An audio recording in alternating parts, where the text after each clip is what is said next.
Hello and welcome to the third episode of the Biters Retrospective. I'm Diane. This is your zombified 30-something Brian. And I'm saying tonight I am calling in from the widower's land of Alaska because my husband has been sent to the front room to hang out with the TV. You know, this kind of sounds familiar. I feel like I've heard this before already. So for our poor fans and for poor tortured Brian, I had some audio problems earlier and had some old defaults that came up on my setting, and we are re-recording, which is fine for me because it's 8 p.m. in Alaska, but it's almost 11 in Iowa, so yuck. We just keep rocking on a free world. So this is season 1, episode 3, and the title is Tell It to the Frogs. Yes. So what did you think about the title? Well, you know, the whole conversation about catching the frogs and stuff. But I think that was just kind of a lead off to what the actual deal was with Lori and Shane. Yeah, I agree.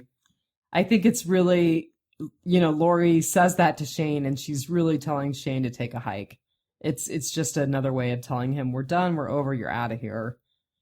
Yeah, I completely agree. And, you know, she's just giving him the boot. And because, you know, it's probably just a West Coast thing. Because here in Iowa, we just say, tell it to the birds. You know? So, you know, I've heard talk to the hand. Gosh, I don't even know what I would say if I was saying tell it to something. Tell it to somebody who cares. Yeah. Ours is tell it to the birds. Yep, tell it to the birds. That's funny. So what'd this bad boy get for ratings? So it was a little bit down from the premiere, but it sounds like you and I were talking, it's up from episode 2. It got 5.07 million viewers on the day that it aired. So it got some really solid ratings for the third episode of an unknown series. Yeah, I would be happy with 5 million downloads per episode on our podcast. That'd be pretty sweet. Yeah. So come on, people, step it up. We're getting killed here by the first season of Walking Dead. Let's do this. So the director is a lady named, I have to turn back to where I've got those notes. Lady named Gwyneth Holder Payton. Holder Payton. Yep, Holder Payton, there you go. And it looks like she has multiple TV credits. She's got credits for Sons of Anarchy, Battlestar Galactica, Criminal Minds, among those. She was only involved with 2 episodes of The Walking Dead. This, and then the first episode of season 2, which was What Lies Ahead. And I think we decided that was the episode where Sophia disappeared and Carl was shot. Yes, we believe so. Yeah. So, you know, I think these are both fairly solid episodes. Kind of sad that she hasn't been involved any further, but it also sounds like, you know, she definitely has gone on to do other things. She's got some movie credits. She was involved with Pacific Heights, which I think was Michael Keaton, and The Doors autobiography or biographic, whatever. So she's done quite a bit. And then the writers were Charles H. Elgie, and I'm going to slaughter the Italian, this guy named Jack Loguidici. Yeah, Loguidici, something like that. So Charles has producer and writer credits for Angel, The Shield, Hemlock Grove. I was saying earlier that I've heard Hemlock Grove is really good. I have not watched it myself. It's apparently a werewolf series.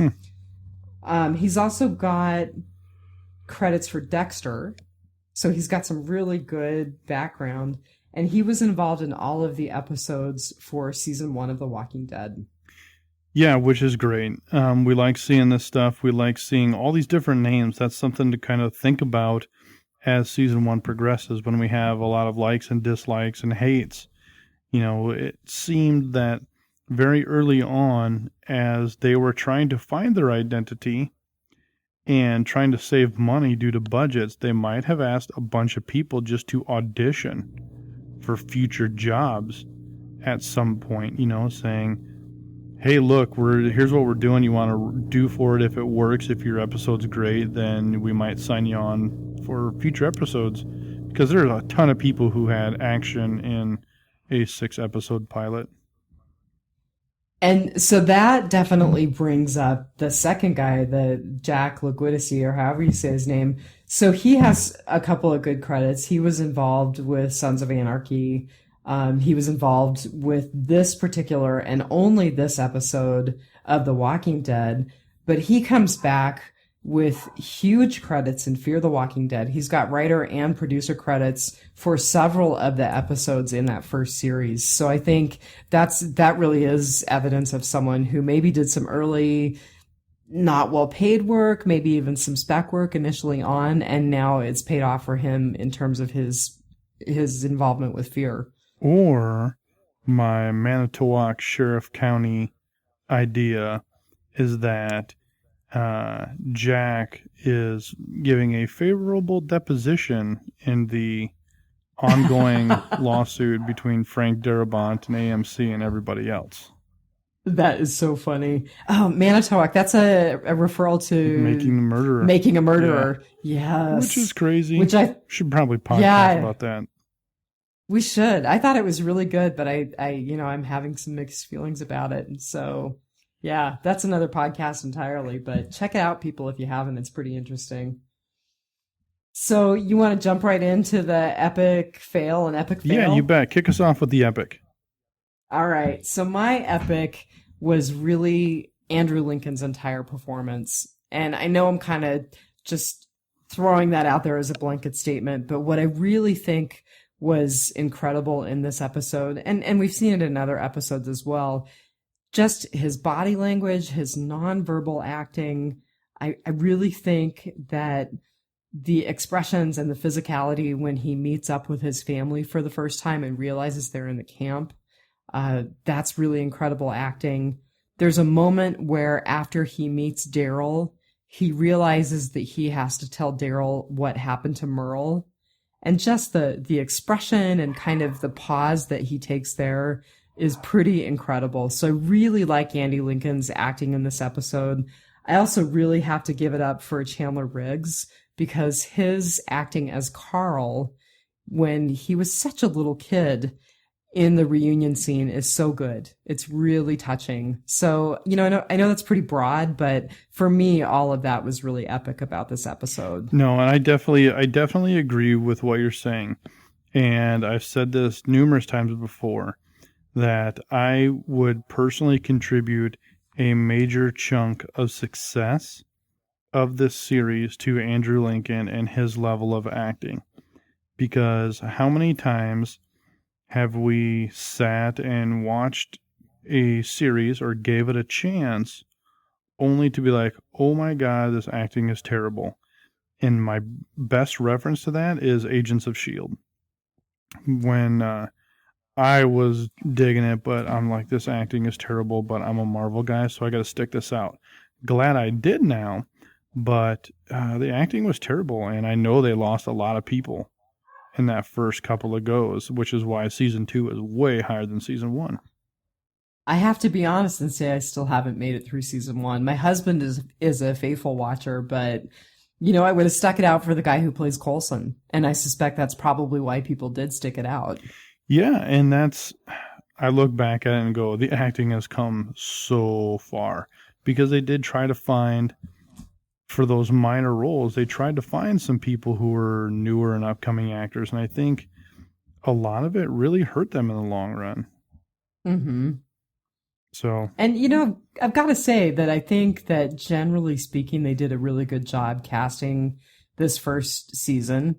But I really think Andy Lincoln makes it. I agree with you. And we talked a little bit kind of in our first attempt to do this about how I've listened to a bunch of interviews with cast members, present and past, and they all say the same thing. He's such a gentleman. He makes it such a great work environment. He truly is family. So I think it's not just Andy Lincoln, the actor, but I think it's also Andy Lincoln, the person, who is largely responsible for the success of this series. Yeah, I think so. I don't see any reason why he wouldn't or shouldn't be, but he's great, and the people dig it. Yeah. So what's your epic? Well, my epic is how the episode really tried to get you to like Shane again. You know, you're seeing him as Mm-hmm. a damn sleazeball all the way through the episode, and he's just a pig and everybody hates him and ugh, ugh, ugh, ugh. But then he finally gets his chance to beat some ass on poor old Ed, who was knocking around his wife and threatened to hit the other girls in the camp. And then Shane just comes up and just literally piss pounds him into the dirt. And So I got a go ahead. couple of things to say. That beatdown is epic, and the special effects for that beatdown are so good. I mean, as someone who's seen injuries from a lot of fights, and I suspect you have too, they did a great job with Ed's makeup. And it's hard not to feel bad about, or hard to feel bad about Ed getting beat down like that. No, I don't think anybody felt bad for him. But, Yeah. it was that point, and it's just like, yeah, man, I dig Shane, dude. Yeah, he's awesome. I love it now. He's cool. He's back in my book. And then, more stuff happens, obviously, but I just liked how they tried to throw you off. Like, you're thinking, all right, well, maybe Shane's not that bad of a guy. Maybe he's actually pretty cool. He's a little confused with Lori, and, I think they'll be all right. I think one of the things that did really stick out for me about the Shane Ed thing, though, is, and you and I talked about this too, but you're looking at it with your season 6 brain. You're also looking at it with information that the people in the camp don't have. So we know who Shane was when he was sitting in that squad car talking with Rick and being such a jerk, and we know what he's doing with Rick's wife. Not everybody knows that. I think Dale pretty much knows and suspects it, but I don't think anybody else in the camp really does. So we know more about Shane, I guess is what I'm trying to say. The thing that really stuck out for me is that he is really taking his anger about Rick being back and his anger about losing Lori out on Ed. He starts in on him the night that Rick gets back when he rakes him over the coals, no pun intended, for throwing the extra log on the fire. He's really asserting himself and being the tough guy, the leader of the camp. And then he asserts himself again with Ed when he does this beatdown. But what happened right before that was he got in a fight with Lori. Oh, yeah, absolutely. I don't think there's any doubt in my mind that it's all, Ed is now the outlet because he has a reason and an excuse to beat Ed's ass, and he's just going to be that lightning rod for his aggression. Short-lived, but he will be. And, yeah. From the camp side, Shane's doing a good thing because nobody likes Ed, not realizing that Shane really is the bad guy because he's doing all this other stuff. And because his motives are not pure. Right. Not that we all, we don't all have pure motives all the time, but his motives are really about taking his anger out on somebody, and Ed just happens to be there. And you're right, he's convenient because he's a bigger creeper than Shane is. Mm-hmm. A couple of things stuck out for me about this too, and I was going to talk about them later, but we might as well go off track now. What the hell is with the division of labor in the camp? So, sure, all the women were doing the laundry and cleaning the food. And, to me, and, right or wrong, but once society was resetting itself, taking you back to the 15th century, technologically wise, it's completely resetting itself. So people do what they think should be done. Okay, now that's an interesting perspective, and I hadn't thought about that, but you're right. I mean, when we are talking technology and when we are talking roles, it really is a reversal to an earlier time. And that makes a little more sense. That's because you have to think about it from, you have no identity anymore. There's no Facebook, mm-hmm. There's no Twitter. You don't have an identity. So you don't have your job. That's a big part of your identity. Right. You need to stick with what feels comfortable. And this is probably going to come out completely wrong, but when a bunch of guys get together, they roughhouse, drink beer, and smash cans on their heads. When a bunch of women get together, they sit down in a circle, they do something productive, and they talk. And some of the talk is some of my favorite dialogue still. I'll get into that a little bit later. But you also brought up some good stuff about when we were first trying to do this about season 2 Shane. So let's go off on that because I thought that was really valid. And we're not going to do a season 2 retrospective anytime quickly. So the whole Dale thing within Shane in the camp is he's starting to figure it out. And Dale's starting to piece together that Shane, there's some stuff off here.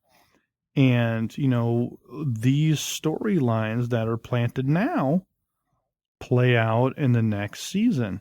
And we talked about that before. There's so much that happens and is planted here. And Dale's a big part of that because Dale sees what's happening. And the whole next 10 episodes, he's trying to convince people that Shane's not a good guy when he's telling Andrea, like, he's not the guy for you. Why are you smooching faces with him? Don't go off by him by yourself. And she's like, what do you have against Shane? What's your deal, Dale? You're not my dad. And, Dale confronts Shane out in the woods and it's like, I know what you do. And it's like, this is stupid. Like, why are you doing this? So my biggest problem was really with Dale in totally not handling the situation correctly. Like, he's trying to confront him like a bully on the schoolyard, expecting the teacher to jump in and save him. Right. He doesn't think he's crazy enough to kill him, but just ask Otis how that worked out. Right. I mean, the real truth is, and you're really right on because you said it earlier, Dale says, what are you going to do? Kill me like you did the other guy? Well, yeah, actually Shane is the person who would do that.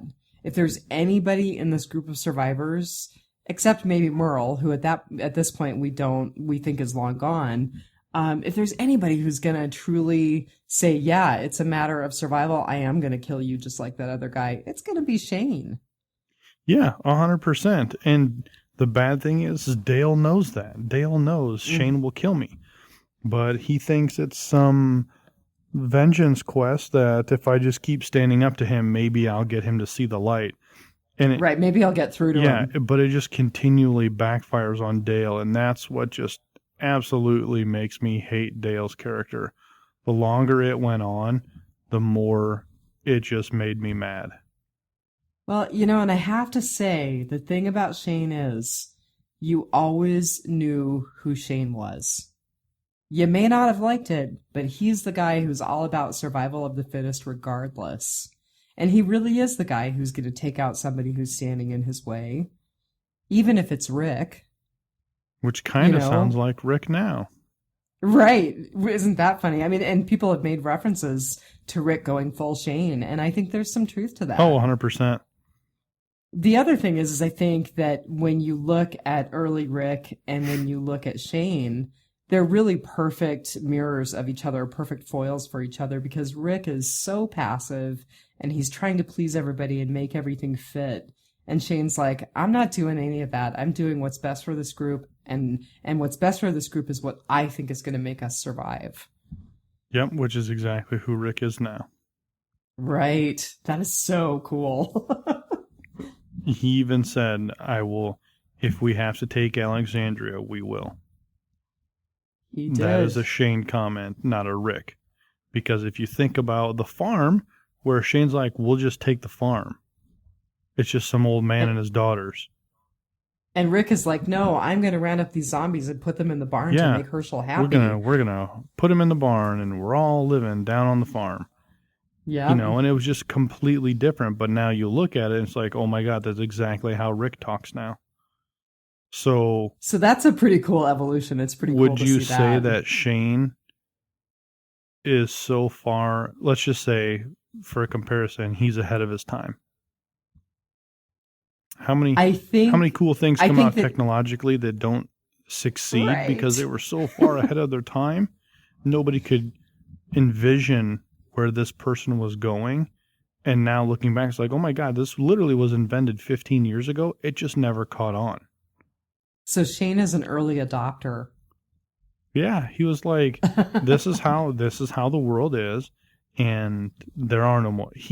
Shane understood that the world was never going to go back to the way it was from day one. Well, and when you think about it, so the people who are best suited to be in this world, Shane, who is so dark, and he sees how dark it is, and Daryl, who really didn't fit anywhere else, but has kind of become this folk hero in the apocalypse. The people who are kind of normal, run-of-the-mill, I'm just making it by kind of people, they haven't done so hot. And they don't. All right, back to season 1. All right. So your fail. Tell us about your fail. My fail, and you have to remember that we're not trying to be nitpicky here, but we're using our season 6 brains to analyze season 1 material. So the thing that stuck out to me, one of the things that stuck out to me for my fail, was when Merle is on top of the roof and he's handcuffed and the walkers are coming and they're busting out of the door. Do you remember how tall that building was? That was a long ways up. I'm not going to say, but it was 10 or 15 floors. It wasn't some skyscraper, but it was high because Merle was way up there taking pot shots all the way down. Right. I was going to ask you how many stories you thought it was, but you're right. And when they climb up on top of the buildings, up that fire escape on the side of the thing, they look all the way down. And he's like, they can't climb ladders, but they climb 10 flights of stairs. Yeah, but they climb 10 flights of stairs to get up here. And it's that kind of stuff where it's just like, oh my God, I never even realized it. I was just, oh no, Merle's going to die. The walkers are going to get him. Not realizing that the walkers just went up 10 flights of stairs to get him. I'm confused. So that was my fail. And in some ways, I kind of take this on myself. I am still, in some ways, such a non-critical watcher. I would have completely missed that again. It was just one of those things that had just clicked in my head. I'm like, wait a minute. They're 10 stories up on top of this building. What the heck is going on here? Just fun stuff. And it goes back though to some of the stuff that we've talked about in terms of Darabont and decisions that were made in season 1, and are these walkers that have actually retained some memory, have retained some intelligence, or are these more what we expect of the typical zombie, no memory, no intelligence, just kind of the shambling undead? And it's just interesting. It points out the decisions that have been made about the zombies since season 1, and the creative differences that we've talked about with Frank Darabont. Yeah, you betcha. So what's your fail? Well, so I gotta be honest, I've been really reaching, so my fail is a little more picky. I once again find myself not liking the way that Lori was portrayed. And I'm not faulting the actress. As we said last time, she is an excellent actress because she's really made all of these people hate Lori so much. And I think that was the ultimate goal. But I also think about just her early response to Rick when he says he's going to go back for Merle.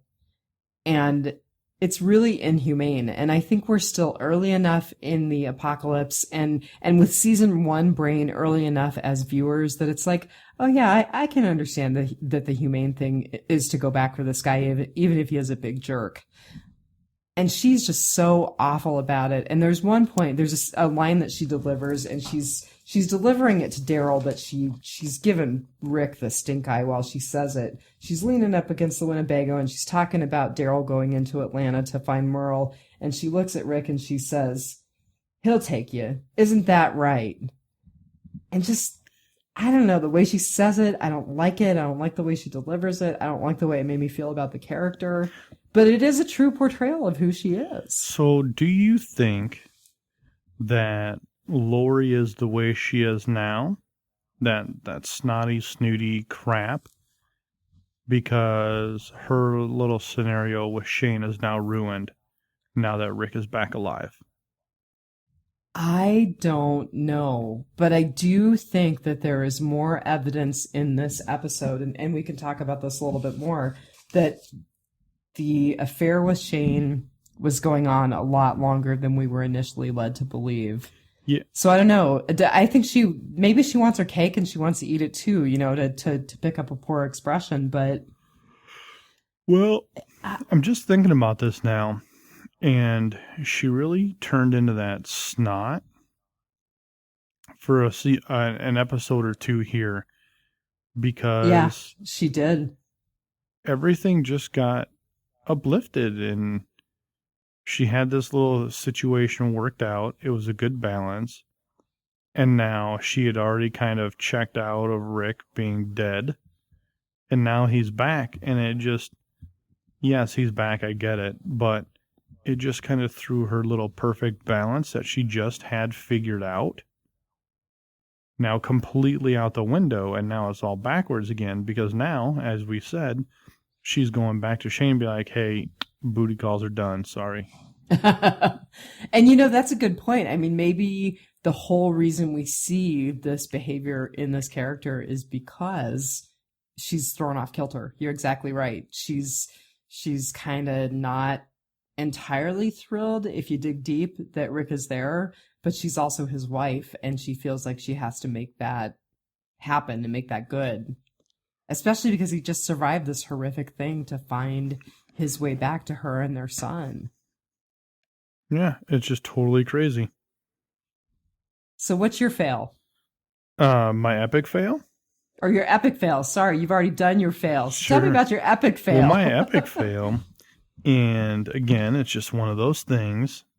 It is just the sheer absolute dumb luck that Rick finds everybody again. Like, I get it. We had to have it. It had to happen. It's for the TV. It's for the story. I get it. I totally get it. But if you think about it, there are approximately 500,000 people in Atlanta, Georgia. What are the odds Rick rides in on horseback on the one street going in and turns on just the right city block to find and run into Glenn? Yeah, Glenn just so happens to see him go into that tank. Yeah. So it's like, if you think about it in that big of a perspective, to get back there, I get it. Like, I'm not ragging on it at all. But from a sheer statistical standpoint, what? Are you kidding me? Yeah. I mean, I do think it's a good find and a good way to draw us into perspective to understand that there were that many people at that point in time in the city of Atlanta. So that's an awful lot of people to dig your way through. An awful lot of undead to dig your way through to find your way back to your family. But I mean, of course, we all want it, right? Because that's the satisfying thing in this episode, is seeing that reunion. Yeah, and that's the whole point. Totally get it. Totally get it. But the coincidence is very much a convenient coincidence. From a numbers perspective, it's not like they lived in a suburb and they found each other in the suburb as like driving by in a park and they're like, oh my God, there he is. Hey. Yeah. Completely different scenario than being in the same city block, same corner, same everything. It just happens to find you. And that's excluding the suburbs. Right. So you probably talk on another 500 or so. Because, I mean, there's 10 million people in Georgia total. There's only 500,000 in the zip code of Atlanta. Throwing all the suburbs on top of it. And sheesh, here we go. Yeah. Well, my epic fail was not so epic. Again, kind of grasping. But I also found, just in terms of the way that Daryl was portrayed at the very end, just kind of the way he kept crying, no, no, no, when they found Merle's hand and the open or the dangling handcuff. I just didn't like that. I just seemed, I don't know, it seemed juvenile, it seemed weak, and maybe it is that difference between Daryl and Merle. Merle being the full-fledged, hardcore, creepy redneck, and Daryl not quite being there and maybe being salvageable. But I didn't like that introduction of Daryl either. I liked the way they introduced him early in this episode, with him coming back and putting that walker down finally, saying, come on, it's about the head. Don't you even get it? You got to put it through the head. I mean, he just comes in his full redneck glory, cussing and swearing, and I like that picture of him, but I don't like the picture that they leave of him with us at the end, if that makes any sense. It does. And so for our listeners, this is where we noticed the recording had stopped. So now this is all fresh discussion. I will challenge you on that for Daryl's reaction of Merle and being that way. Yeah, please do. Because with our season 6 brain, we know that Merle was the only thing Daryl ever had that he looked up to. Even as a turd burger as what Merle was, it was still the only thing he had loved as a child. Yeah. Was his older brother. And they had the plans to loot the place and leave everybody for dead in the middle of the night. They had this whole survival plan, just the two brothers. And now it's over. And the only thing he loved in the world, Rick Grimes is responsible for. Like I said, reaching. And I agree. I mean, when you look at it that way, Daryl has just lost everything. Yeah. Well, I didn't think about it until right now. And you're right. I mean, everything that was important, everything that remained, any kind of touchstone to his previous life. And he doesn't really have any attachment to anyone in the group at this point. Mm-mm. So, I think that's really valid. I was struggling. No. It's good. I like it. I like being able to bring a different perspective of thought. And you can even go to say is that he almost does call it quits in season 2, where he's kind of staying out in that little shanty. Remember how he just like, screw this, screw the group, and he stays kind of off property from the farm. Mm-hmm. And, he's out there just killing rabbits, doing his own thing. And he's just like, I don't care about you people. We should have been looking for my brother, but we're looking for your stupid girl. And Carol goes and balls and all sorts of stuff. And then suddenly he finds his heart. Yeah, and then he's like, well, she is kind of into me, I guess. So do you just want to kind of throw it open to some general other observations about the episode absolutely. At this point? So I'm going to say the look that Lori gives at Shane while she's hugging Rick when Rick first comes back, for me, that was just one more piece of confirmation that Lori and Shane were at it long before Rick went into his coma. Yep, I completely agree. Going back with season 6 brain and watching it, I just like, you are unbelievable. And that makes me hate those two characters even more. Even more. I agree. I mean, she looks like such a horrible person when she's got that kind of desperate look like, oh, my husband is back and I'm losing my boyfriend. And, that plays out so far, and Rick never understands the scope of it. He understood that they slept together and that it might be his. And he's just like, when did it happen? We thought you were dead. I was weak. I needed an emotional cure, blah, blah, blah, blah, blah. And he's just like, you know what? I'll deal with it.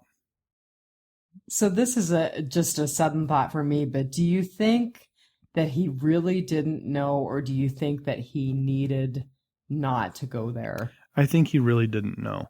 Because if you watch the stuff in the squad car when they're talking before it all went down, and even afterwards, that's true. Because on the farm, even after all the disagreements and how Shane was acting, he still thought of Shane as his brother. Yeah, you're right. All the way up until the time out in the field, when then it clicked in his head, Shane took me out here to kill me. Yeah, you're right.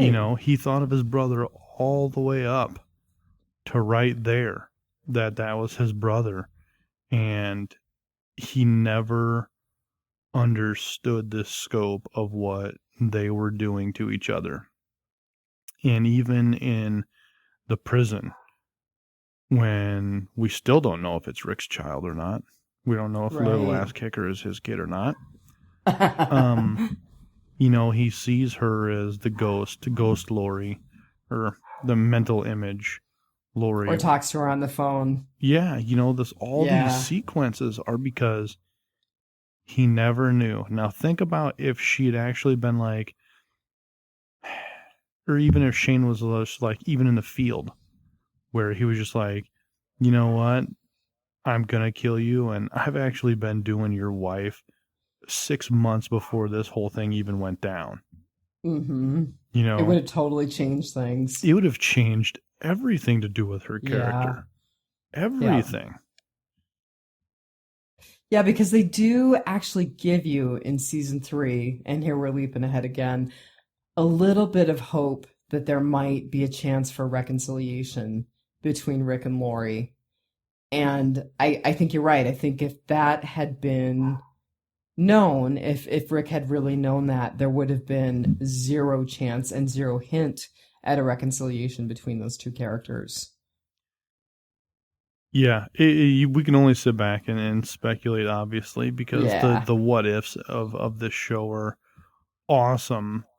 But which is what makes podcasting about it fun. Yeah, well, like what would have happened to the baby then? If she was like, if Shane would have said that and he was like, he confronts Lori in the tent and was like, he said all of this stuff. Right. Is it true? Would she be like, yeah, I'm sorry. We'd had a thing going on for a while. Obviously, she would probably, if she was smart, she would probably try and deny it because there's no way he could ever prove it. And you're like, no, he was just being the evil, sadistic bastard he was. Or if she was like, yeah, it's true, then, is Judith even in the conversation about being his child now?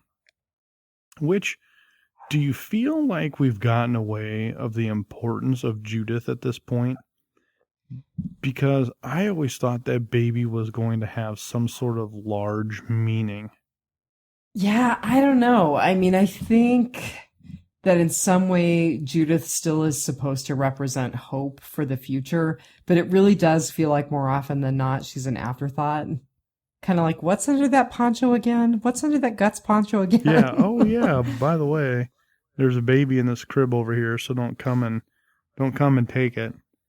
Don't lean over it while you're turning into a zombie. Yeah, it's me. Okay. So another... Oh, go ahead. No, that was it. I was just going to say another thing that I really loved about this episode, and I think this has really become a trademark or a specialty for The Walking Dead. It was another great cold open. So, Merle kind of ranting and hallucinating and telling us that story of knocking out his army superior's teeth and spending time in the stockade or the brig for that. Mm-hmm. Such a great cold open. Rooker was just awesome in that. He is a good actor, but he is a weird cat in person. He is a weird dude. I've never met him, but the little bit that I've seen and heard, I'm like, ooh. Yeah, just like listening to his interviews, it's like he is so disconnected from reality is how it feels to me. I agree. And maybe if you're listening, I'd love to have you on and tell me if you really are crazy or if you just like putting that kind of spin out there. Have you met him in any of the cons you've been to? I'm just curious because I haven't met him, but I agree. I mean, the interviews that I see in here, I'm like, wow, that is one kind of freaky guy. And I don't know that I really want to spend any time alone with him. I think it would be funny to go to a Walker Stalker con and have Michael Rooker sign a Guardians of the Galaxy piece of equipment. Oh, I bet you he'd do it and he'd be fine just to with be it. That person who's just like, yeah, I don't know what the hell all these zombies are about, but you were great in Guardians of the Galaxy. And they're like, what? Yeah, I don't. He's like, I was in The Walking Dead, and like, you were? When? That would be hilarious. That would be hilarious. I think that he's weird enough, he would probably eat that up. Just so that way you could be completely different. Which, side note, so check this out. So here's a real life story. So I was just feeling like it was going to be, my boy's name is Benny. So I was going to do a Benny Daddy Day. And we went out to the mall and we went to Build-A-Bear. Well, I've got my kid. He's 3. He's hooked on Star Wars. So we got the Darth Vader teddy bear and the Chewbacca teddy bear because Chewbacca is his favorite, and Chewbacca's name is Chewie Chewbacca. Like his first and last name is Chewie and Chewbacca. That's his name, Chewie Chewbacca. So we get it. We get Darth Vader, the Imperial March little sound box, and we get the Wookiee Roar sound box, and we go and we build our bears, and he's so excited. I mean, he waited like 45 minutes, best little boy ever. Like he just stood in line and was just like, yes. Get out there, and I hit the sound, and the Imperial March is in the Chewbacca, and the damn Wookiee Roar is in the Darth Vader one. I'm like,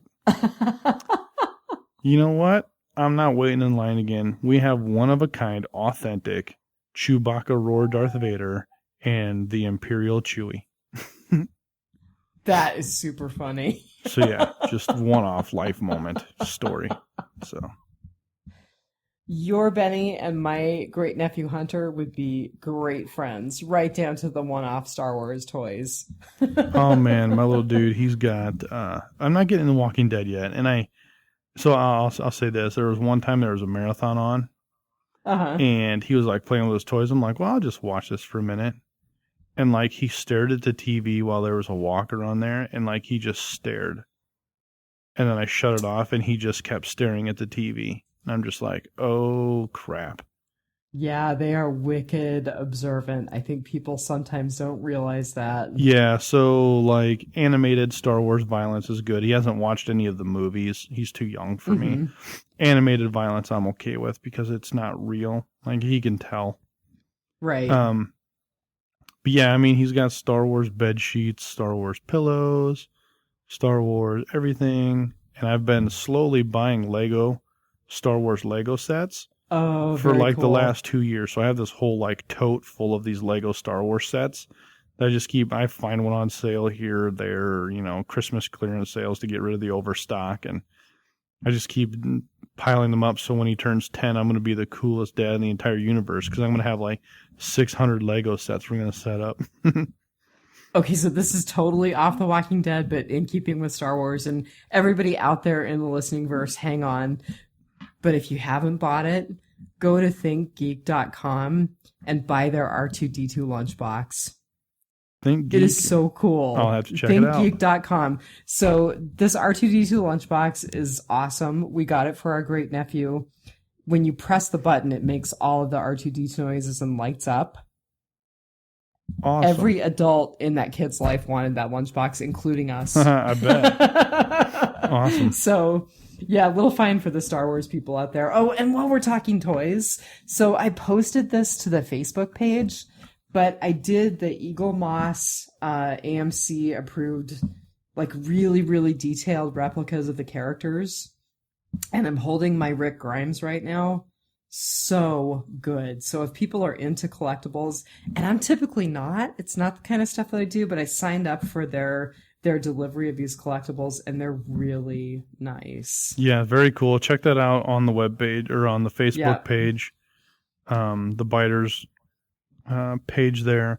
So also, I'll throw this ask out there. Do you have any one-of-a-kind Walking Dead toys out there? If they're just some random spoof or you put the wrong sound box in, I'm waiting for a walker, a little zombie Build-A-Bear. But, right on. Does anybody out there have any one-of-a-kind, unique, throw it out there on the Facebook page, throw up a picture of it, let us see it, let us chat about it and giggle, or how bad did you melt? Did you leave it something in the sun and like the walker's arm just like melted over, so now he's like doing the robot walker or something like that? Something fun and stupid. Let's check it out. Very cool. I agree. I don't have a one-of-the-kind unique thing, but I am looking at my replica of Bicycle Girl, and I just love her. She's super cool. My medical assistant got her for me. Totally dig it. So, let's see. So kind of another one-off, and we can wrap this up whenever you want, because I know it's really late for you. We're just mumbling. But There's a really funny story about Steven Yeun from this episode. So when the Charger goes past the box van and you hear him going, woo, woo, woo, and he's kind of throwing his arm out of the car and doing the victory sign with his arm? Yes. So I heard an interview with Steven Yeun, and this is really funny. That wasn't him. He wasn't available that day to shoot that. So he said they found the biggest, burliest stunt guy they could. He said, if you really look at that arm, there's no way that could be my scrawny little Asian arm. That's funny. And so every time I see that scene now, I think about that story. Awesome. Well, I don't have too much left for this episode. So I would like to close with next episode will obviously be 4, since 3 comes before 4. Oh, and I've got to tell you, Vatos, that's our next episode, one of my favorite episodes of all time. It is, mine too. I was just going to say, very cool. This is That's one of awesome. my favorite episodes. And it's also one of the biggest missing parts of this entire series. Yes! Oh, I agree. I'm so glad. We're going to have so much fun talking about it. We can't talk about it right now. So talking about favorites, not related to Vatos, but you brought to mind for me my favorite part of this episode, which is one of my favorite pieces of dialogue from The Walking Dead of all time. And it's because I'm a perverted person. I know this. It's when they're sitting around doing the wash and all of the women are reminiscing about the things that they miss. And Lori sighs, I miss my vibrator. Yes. And Carol, out of the blue, says, Me too. Me too. So that's probably as good a note as any to wrap it up on, huh? Yep, we'll leave it right there. All right. So have a good one, everybody. And take it. And remember to take it one dead day at a time. We'll work on that synchronization, everybody. We are going to work on that because we need to have like a silent count or something cool. I like that a lot. So everybody, one dead day at a time, man. Peace. Peace.